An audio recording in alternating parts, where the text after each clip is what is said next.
প্রখ্যাত লেখক, শিক্ষক, বুদ্ধিজীবী এবং রাজনীতিবিদ বদরুদ্দীন ওমর মারা গেছেন।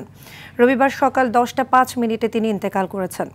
জাতীয় মুক্তি কাউন্সিলের সাধারণ সম্পাদক ফয়জুল হাকিম লালা গণমাধ্যমকে এ তথ্য নিশ্চিত করেছেন। তিনি বলেন, অসুস্থ অবস্থায় বাসা থেকে রাজধানী ঢাকার শ্যামলের স্পেশালাইজড হাসপাতালে আনার পর মারা যান তিনি।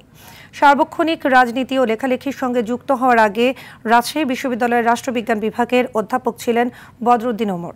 তিনি বাংলাদেশের কমিউনিস্ট পার্টির নেতা ছিলেন। 2025 সালে তিনি বাংলাদেশের সর্বোচ্চ বেসামরিক পুরস্কার স্বাধীনতা পুরস্কারে ভূষিত হন, কিন্তু তিনি তা গ্রহণে অস্বীকৃতি জানান।